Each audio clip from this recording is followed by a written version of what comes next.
ഈ election, assembly election, 2026 assembly election നാടിന്റെ ഭാവി തീരുമാനിക്കുന്ന ഒരു ഇലക്ഷനാണ്. ഒരു നിർണായകമായ ഒരു ഇലക്ഷൻ ആയിട്ടാണ് ഞങ്ങൾ കാണുന്നത്. ജനങ്ങൾ അങ്ങനെയാണ് കാണുന്നത് എന്ന് ഞങ്ങൾ കൃത്യമായി അന്ന് പറഞ്ഞു. ഈ അടുത്ത 90 ദിവസം ഞങ്ങൾ പറയാൻ പോകുന്നതും ഞങ്ങളൊരു കാഴ്ചപ്പാട് വികസനം, വികസിത കേരളം, വിശ്വാസ സംരക്ഷണം, സുരക്ഷിത കേരളം, ഈ 3 കാര്യങ്ങളെ കുറിച്ച് ഞങ്ങൾ കൃത്യമായി ജനങ്ങൾ മുമ്പിൽ പോവും. ഇതിനെ കുറിച്ച് ചർച്ച നടത്തും. കാരണം ഈ 3 കാര്യങ്ങളാണ് നമ്മളെ ഭാവിയിൽ ജനങ്ങളുടെ പ്രശ്നങ്ങൾ പരിഹരിക്കാനും നാടിനെ നന്നാക്കാനും ഈ 3 കാര്യങ്ങളാണ് ഏറ്റവും പ്രധാനപ്പെട്ട കാര്യങ്ങൾ. ഇതിന് പിന്തുണ കൊടുക്കുന്നവർ എല്ലാവരും ഞങ്ങൾ സ്വാഗതം ചെയ്യുന്നു. അത് CPM എന്നാണോ കോൺഗ്രസ് എന്നാണോ എല്ലാവരും ഞങ്ങൾ സ്വാഗതം ചെയ്യും.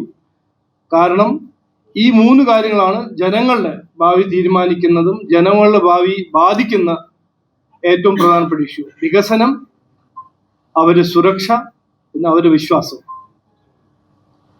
നമ്മളെല്ലാവരും മിന്നാന്ന് കണ്ടു മഹാരാഷ്ട്ര ലോക്കൽ ബോഡി ഇലക്ഷന്റെ ഒരു റിസൾട്ട്.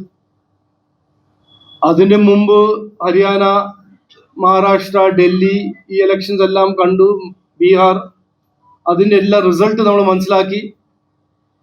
എല്ലാ സ്ഥലത്തും കോൺഗ്രസിനെ തോൽപ്പിക്കുന്ന ജനങ്ങൾ തോൽപ്പിക്കുന്നു എന്ന് കൃത്യമായി നമ്മളുടെ മുമ്പിൽ കാണുന്നൊരു ഫാക്റ്റാണ്, വസ്തുതയാണ്. 11 കൊല്ലം മുമ്പേ അതേ കോൺഗ്രസിനെ നാടിന്റെ ജനങ്ങൾ, രാജ്യത്തെ ജനങ്ങൾ പുറത്താക്കി. UPA സർക്കാരായിരുന്നു, 10 കൊല്ലം ഭരിച്ചു. 2014 ജനങ്ങൾ എക്സിറ്റ് ഡോർ കാണിച്ചു കൊടുത്തു. ഈ നാട് കഴിഞ്ഞ 15 കൊല്ലമായിട്ട് പിന്നോട്ട് പോകുന്നു. വികസനത്തിന്റെ ഡിപ്പാർട്ട്മെന്റിൽ പിന്നോട്ട് പോകുന്നു. ഇന്ന് ഏറ്റവും കൂടുതൽ വിലക്കയറ്റമുള്ള ഒരു നാടാണ്. തൊഴിലില്ലായ്മ ഏറ്റവും കൂടുതലാണ് നമ്മുടെ നാട്ടിൽ. ഇതിനെല്ലാം കൊണ്ടുവരേണ്ടത് നിക്ഷേപമാണ്, ഇക്കണോമിക് ആക്ടിവിറ്റി ക്രിയേറ്റ് ചെയ്യണം. പക്ഷെ ഇതിനെക്കുറിച്ച് കോൺഗ്രസിന് പറയാനോ CPM പറയാനോ ഒന്നുമില്ല. 10 കൊല്ലം ഭരിച്ചു, നാടിനെ നശിപ്പിച്ചു. പക്ഷെ ഇന്നും കോൺഗ്രസ് ആണോ, ഇന്ത്യൻ യൂണിയൻ മുസ്ലിം ലീഗ് ആണോ, ഇന്ത്യൻ മുസ്ലിം ലീഗിന്റെ അന്തർധാരയുള്ള ജമാഅത്താണോ വികസനത്തിനെ കുറിച്ചോ ജനങ്ങളുടെ പ്രശ്നങ്ങൾ പരിഹരിക്കുന്നതിനെ കുറിച്ചോ ഒന്നും സംസാരിക്കുന്നില്ല.